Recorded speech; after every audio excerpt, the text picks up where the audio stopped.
Bollywood silver screen presenting Lion. इस कहानी की शुरुआत में एक बच्चे को दिखाया जाता है जिसका नाम सरू है। सरू अपने बड़े भाई गुड्डू के साथ ट्रेन में कोयला चोरी कर रहा होता है।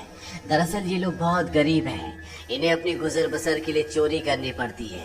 ये दोनों ट्रेन से बहुत सारा कोयला चोरी करते हैं और उस कोयले को एक दुकान में बेचने के लिए जाते हैं। उसी दुकान में जलेबियां भी बन रही होती है। सरू अपने बड़े भाई से कहता है कि मुझे जलेबी खानी है। उसका बड़ा भाई कहता है कि एक दिन मैं तुम्हें जलेबी जरूर खिलाऊंगा। उसके पास इतने पैसे नहीं है कि वो अपने छोटे भाई को जलेबियां खिला सके। सरू कहता है कि एक दिन हम दुकान की सारी जलेबियां खरीद लेंगे। अब कोयले के बदले में थोड़ा सा दूध दिया जाता है और ये दोनों भाई खेलते हुए अपने घर वापस पहुंच जाते हैं, जहाँ पर सरू और गुड्डू की एक छोटी बहन भी है। ये तीनों अपनी माँ के साथ रहते हैं। सरू की माँ अपने दोनों बच्चों से पूछती कि वो दूध कहाँ से लेकर आए, लेकिन वो इस बात का कोई भी जवाब नहीं देते। उसी रात को सरू का भाई गुड्डू काम पर जा रहा होता है। सरू कहता है कि मैं भी तुम्हारे साथ काम पर चलूंगा। उसका भाई कहता है कि तुम मेरे साथ नहीं चल सकते क्योंकि काम पर बोरियां उठानी पड़ती है और इस काम के लिए तुम बहुत छोटे हो। सरू अपने सिर के ऊपर चेयर उठाकर दिखाता है, साथ ही साथ वो साइकिल भी उठाने की कोशिश करता है। सरू कहता है कि मैं कोई भी काम कर सकता हूँ। सरू की जिद करने पर उसके भाई को उसे अपने साथ ले जाना पड़ता है। ये दोनों के दोनों एक ट्रेन स्टेशन पहुँचते हैं। सरू अपने भाई गुड्डू की गोद में ही सो जाता है। उसका भाई उसे उठाने की कोशिश भी करता है पर सरू बहुत छोटा है, उसे बहुत नींद आ रही होती है। वो कहता है कि मुझे सोने दो। सरू का भाई गुड्डू उसे एक बेंच पर लिटा देता है और कहता है कि मैं कल सुबह काम कर कर वापस लौट जाऊंगा, तुम यहीं पर रहना। जाने से पहले सरू अपने भाई को कहता है कि जब तुम लौटोगे तो जलेबी लेकर आना। वो कहता है कि ठीक है। सरू कहता है 2000 जलेबियाँ। इसके बाद उसका भाई गुड्डू काम पर चला जाता है। कुछ ही देर बाद जब रात और भी गहरी हो जाती है, स्टेशन पूरी तरह से खाली हो जाता है। इस पूरे स्टेशन पर सिर्फ एक ही बच्चा होता है और वो होता है सरू। सरू वहीं प्लेटफॉर्म पर खड़ी एक ट्रेन में जाकर बैठ जाता है। कुछ ही देर बाद उसे नींद आ जाती है। सुबह जब उसकी नींद खुलती है तो ट्रेन चल रही होती है। सरू ये देखकर घबरा जाता है और ट्रेन में चारों तरफ भागता है। वो अपने भाई को आवाज भी देता है। साथ ही साथ वो ट्रेन के दरवाजे खोलने की भी कोशिश करता है पर दरवाजे पूरी तरह से लॉक्ड होते हैं। इसीलिए ट्रेन के कई बार रुकने के बाद भी वो ट्रेन से बाहर नहीं निकल पाता। ट्रेन की बोगी पूरी तरह से खाली है। सरू भूखा प्यासा इस ट्रेन में फंस चुका है। कुछ दिन का सफर तय करने के बाद ट्रेन कलकत्ता वेस्ट बंगाल पहुंच जाती है, यानी सरू के घर से 1600 किलोमीटर दूर। सरू मध्य प्रदेश के खांडवा डिस्ट्रिक्ट से है। वो स्टेशन पे उतरता है जहाँ पर बहुत ज्यादा भीड़ होती है। वो टिकट काउंटर पर जाता है और कहता है कि मुझे अपने घर जाना है, पर यहाँ पर सब बंगाली में बात कर रहे होते हैं। सरू को किसी की बात समझ में नहीं आती। वो वहीं स्टेशन पर बैठे अपने जैसे कुछ बच्चों के साथ जाकर बैठ जाता है जिनके पास कोई भी घर नहीं होता। और कुछ ही देर बाद यहाँ पर कुछ लोग आते हैं जो उन बच्चों को उठाकर अपने साथ ले जा रहे होते हैं। सरू किसी तरह से वहाँ से भाग जाता है और वो एक बार फिर से रात के अंधेरे में इस बड़े शहर में पूरी तरह से अकेला है। उसे बहुत भूख भी लगी होती है। तभी उसे देवी माता की एक मूर्ति दिखती है। वो देवी माँ को नमन करता है और देवी माँ के चरणों में जो प्रसाद होता है वो उस प्रसाद को खाता है। अगली सुबह सरू ट्रेन ट्रैक पर चल रहा होता है क्योंकि वो अपने घर जाना चाहता है। तभी यहाँ पर एक औरत आती है जिसका नाम नूर होता है। वो सरू से पूछती है कि तुम्हारा घर कहाँ है। वो कहता है कि गणेश तल्ले है। ये मध्य प्रदेश में इतना छोटा गांव होता है जिसके बारे में किसी को कुछ नहीं पता होता। नूर उसे अपने घर ले जाती है, उसे खाना खिलाती है, नहलाती है। वो कहती है कल सुबह एक आदमी आएगा जो तुम्हारी मदद करेगा, वो तुम्हें तुम्हारी मम्मी से मिलवा देगा। अगली सुबह यहाँ पर रामा नाम का एक आदमी आता है। वो सरू की पूरी बॉडी चेक करता है और नूर को धीरे से कहता है कि तुमने बहुत अच्छे से काम किया। उन्हें ऐसी लड़के की तलाश थी। सरू को इन दोनों पर शक हो जाता है, इसीलिए वो मौका देकर इस घर को छोड़कर भाग जाता है। सरू अपने कई दिन हावड़ा ब्रिज के आसपास गुजारता है। उसे हमेशा अपनी मम्मी की याद आती है कि किस तरह से उसकी मम्मी पत्थर तोड़ा करती थी और वो अपनी मम्मी की मदद किया करता था। सरू अपनी मम्मी से बहुत प्यार करता है पर अब वो यहाँ से 1600 किलोमीटर दूर है जिसके बारे में सरू को कुछ भी नहीं पता। सरू को इसी तरह से यहाँ पर 2 महीने बीत जाते हैं और एक सुबह जब बारिश हो रही होती है तो वो एक कैफे के बाहर बैठा होता है। कैफे के अंदर एक लड़का कॉफी पी रहा होता है और बाहर से सरू उसकी नकल उतार रहा होता है। वो लड़का बाहर आता है और सरू को कुछ खाने के लिए देता है। इसके बाद वो सरू को अपने साथ पुलिस स्टेशन ले जाता है। वो बताता है कि इस लड़के को बांग्ला बोलनी नहीं आती है, हिंदी में बात करता है। जब मैंने इससे पूछा कि कहाँ से है तो इसने बताया कि ये गणेश तल्ले से है। इस जगह के बारे में न लड़के को ना ही पुलिस वाले को कुछ पता होता है, क्योंकि ये मध्य प्रदेश में एक बहुत छोटा सा गांव है। लड़का सरू से उसकी मम्मी का नाम भी पूछता है। सरू कहता है कि मेरी मम्मी का नाम अम्मी है। दरअसल उसे अपनी मम्मी का नाम नहीं पता होता। पुलिस उसके पेरेंट्स को ढूंढने की बहुत कोशिश करती है, पर सरू के घर का, उसके गांव का, उसके परिवार का कुछ भी पता नहीं चलता। इसीलिए पुलिस उसे एक अनाथ आश्रम में भेज देती है। सरू 3 महीने वहाँ पर गुजारता है और 3 महीने के बाद सरू से एक लेडी मिलने आती है जिसका नाम मिसेस सूद होता है। वो सरू को बताती है कि पिछले 3 महीनों से हम तुम्हारी अम्मी को, तुम्हारे परिवार को ढूंढने की कोशिश कर रहे हैं, पर कुछ भी पता नहीं चला। हमने न्यूज़पेपर में इश्तिहार भी दिया, जिस न्यूज़पेपर को हर रोज 1.5 करोड़ लोग पढ़ते हैं, पर इसका भी कोई फायदा नहीं हुआ। सरू कहता है कि मेरा घर यहाँ से बहुत दूर है, मैं अपनी अम्मी के पास, गुड्डू के पास जाना चाहता हूँ। मिसेस सूद कहती है कि हमने हर जगह तलाश करने की कोशिश की, अब इंतजार का कोई फायदा नहीं है। एक ऑस्ट्रेलियन कपल है जो तुम्हें अडॉप्ट करना चाहता है। वो बहुत अच्छे लोग हैं, उनके साथ तुम बहुत खुश रहोगे। तुम्हें ऑस्ट्रेलिया जाना होगा। इसके बाद मिसेस सूद सरू को अपने साथ अपने घर ले आती है, जहाँ पर कुछ और बच्चे भी होते हैं। मिसेस सूद सबको इंग्लिश के वर्ड, टेबल मैनर से सब कुछ सिखाती है और अब सरू को ऑस्ट्रेलिया भेज दिया जाता है, जहाँ पर मिस्टर जॉन और उनकी वाइफ सू, जिन्होंने सरू को अडॉप्ट किया होता है, उसे देखकर वो बहुत खुश होते हैं। सरू को ये अपने घर ले आते हैं। छोटे से मिट्टी के घर में रहने वाला सरू जब इस घर को देखता है तो पूरी तरह से हैरान होता है। साथ ही साथ वो बहुत गुमसुम भी होता है, क्योंकि ये देश, यहाँ की हवा, मिट्टी सब सरू के लिए पूरी तरह से नए हैं। सरू की मॉम, जिसका नाम सू है, जिसने सरू को अडॉप्ट किया है, वो सरू से इंग्लिश में कहती है कि मुझे पता है कि तुम्हारा सफर इतना आसान नहीं था, तुम मुझे इस वक्त कुछ नहीं बता सकती, पर एक दिन तुम मुझे सब कुछ बताओगे। सरू धीरे धीरे इनकी भाषा, इनका रहन सहन सीखना शुरू कर देता है। बहुत जल्द वो इन सब के साथ कंफर्टेबल हो जाता है। मिस्टर जॉन और उनकी वाइफ सू सरू से अपने बेटे की तरह प्यार करती है। वो उसकी जिंदगी में किसी तरह की कोई कमी नहीं होने देते। 1 साल बाद ये एक और बच्चे को अडॉप्ट करते हैं, जो इनके साथ एडजस्ट नहीं हो पाता। वो अपने आप को नुकसान पहुंचाना शुरू कर देता है, पर मिस्टर जॉन और उनकी वाइफ इस बच्चे को कंट्रोल करने की, समझाने की कोशिश करते हैं, क्योंकि वो इसकी मदद करना चाहते हैं। उसी रात को मिसेस सू रो रही होती है। सरू उनके पास जाता है, उनके आंसू पोंछता है और उनके गले से लग जाता है, यानी कि अब उसने पूरी तरह से उन्हें अपनी मॉम मान लिया है।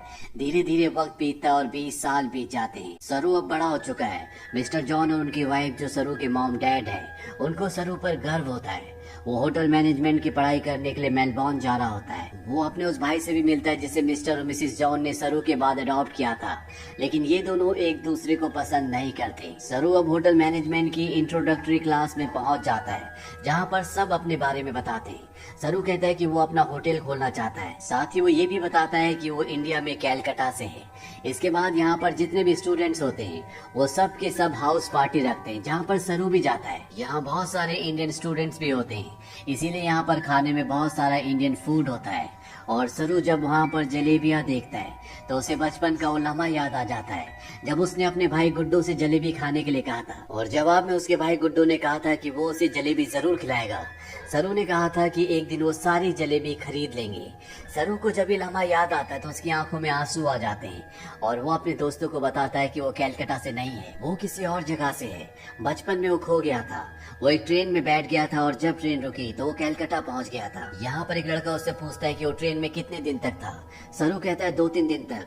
वो लड़का उसके गांव का नाम पूछता है। सरू कहता है गणेश तले, लेकिन सरू को अब ये भी नहीं पता कि वो अपने गांव का नाम अच्छे से प्रोनाउंस कर पा रहा है कि नहीं, क्योंकि उसे हिंदी बोलनी नहीं आती। वो अब सिर्फ इंग्लिश बोल सकता है।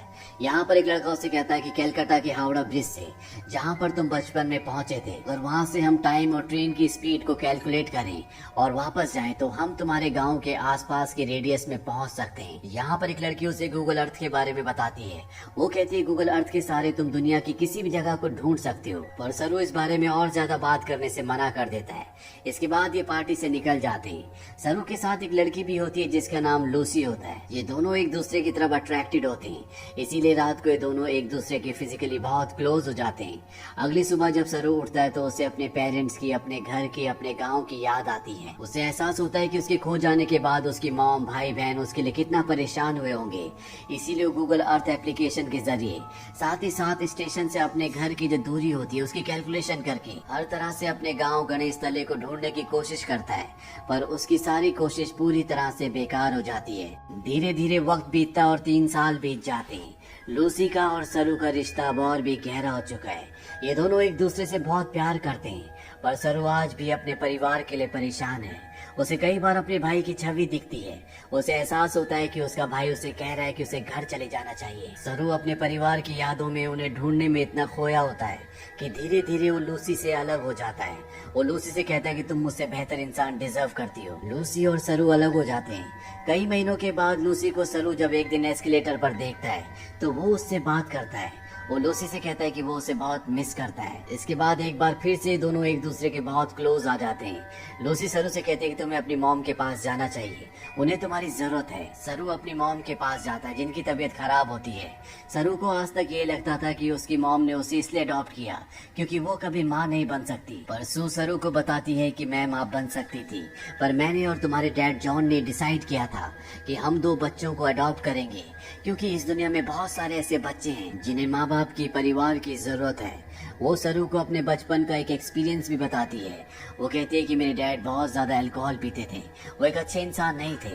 मैं हमेशा डरी डरी रहती थी और एक दिन जब मैं अपने घर के पीछे गई तो मैं चाहती थी कि धरती मुझे निगल ले।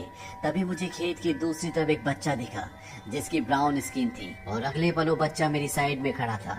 उस पल मुझे एहसास हो गया कि अब मेरी जिंदगी में सब कुछ ठीक होगा। फिर तुम और तुम्हारा भाई मेरी जिंदगी में आए, लेकिन अब तुम मुझसे बात नहीं करते, मुझे तुम्हारी जरूरत है। सरू को यहाँ पे एहसास होता है कि उसे अपनी मॉम का साथ देना चाहिए और साथ ही वो अपनी बायोलॉजिकल मदर को भी ढूंढना चाहता है, अपने भाई को ढूंढना चाहता है। इसीलिए एक बार फिर से वो गूगल अर्थ पर अपने गांव को ढूंढने की कोशिश करता है और जब वो इंडिया के अलग अलग हिस्सों को जूम करके देखता है तो उसे वो जगह दिख जाती है जहाँ पर उसकी मॉम पत्थर तोड़ा करती थी। इसके बाद वो धीरे धीरे आसपास के पूरे एरिया को सर्च करता है और उसे अपना गाँव, जिसका नाम गणेश तलाई है, वो मिल जाता है। उसे पता चल जाता है कि उसका गांव मध्य प्रदेश के खांडवा डिस्ट्रिक्ट में है। इस बात से बहुत खुश होता है।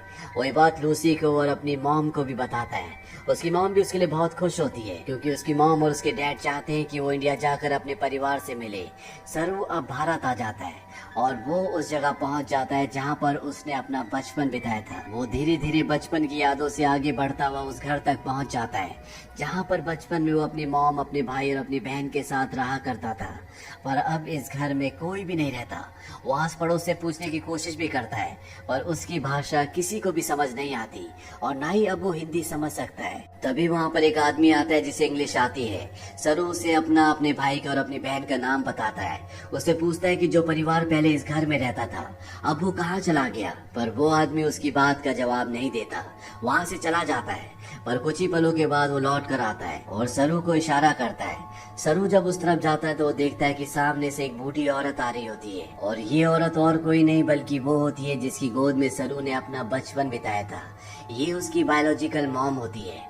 वो उनके गले लगकर बहुत रोता है। सरू की मॉम आज तक इस गांव को छोड़कर इसीलिए नहीं गई थी क्योंकि उसे यकीन था कि एक दिन उसका बेटा लौटकर जरूर आएगा। सरू की बहन भी यहाँ पर होती है। वो अपनी बहन को अपने गले से लगा लेता है पर सरू अपने भाई से मिल नहीं पाता। उससे पता चलता है कि जिस रात वो अपने भाई के साथ काम पर गया था पर सरू को नींद आ रही थी, इसीलिए उसके भाई ने उसे बेंच पर सुला दिया था। और जब उसका भाई जा रहा था तो सरू ने अपने भाई से कहा था कि सुबह जलेबी लेकर आना। उसी रात को उसके भाई गुड्डू की एक ट्रेन दुर्घटना में मृत्यु हो गई थी। यानी कि एक माँ ने एक ही रात में अपने दोनों बेटों को खो दिया था। पर उसकी उम्मीद, ईश्वर पर उसकी आस्था थी जो इतने सालों तक वो अपने छोटे बेटे सरू का इंतजार करती रही। और आज 25 सालों के बाद उसका बेटा वापस लौट आया। सरू इसके बाद ऑस्ट्रेलिया में अपने मॉम और डैड को कॉल करता है। वो उन्हें बताता है कि मुझे मेरा परिवार मिल गया, पर इससे कुछ भी नहीं बदलता। आज भी आप मेरे लिए वही हो जो पहले थे। आप मेरे मॉम डैड हो। इसके बाद सरू उन सभी जगहों पर जाता है जहाँ पर वो अपने भाई के साथ खेला करता था और इन जगहों पर जाकर उसे अपने बचपन की याद आ जाती है जब वो इन्हीं रास्तों पर अपने भाई के साथ चला करता था। सरू को यहाँ पर एक और बात पता चलती है कि उसका नाम सरू नहीं बल्कि शेरू है, जिसका मतलब होता है लायन। अंत में हमें कुछ रियल फुटेज दिखाई जाती है जिसमें सरू के वो माँ बाप जिन्होंने उसे अडॉप्ट किया था वो इंडिया आते हैं। इंडिया में सरू की जो असली बायोलॉजिकल मॉम होती है वो उन्हें अपने गले से लगा लेती है। तो ये थी सच्ची कहानी सरू की। ऑफिशियल रिपोर्ट्स के मुताबिक पता चलता है कि भारत से हर साल 80,000 बच्चे गायब होते हैं, लेकिन उसमें से 1% भी बच्चे ऐसे नहीं हैं जिनकी किस्मत सरू की तरह हो।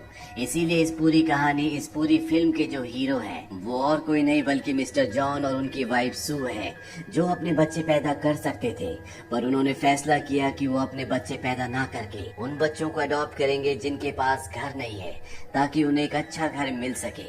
अगर इस दुनिया में हर एक इंसान की सोच इसी तरह से हो जाए तो ये दुनिया स्वर्ग बन जाए। तो ये थी पूरी कहानी फिल्म लॉयन की।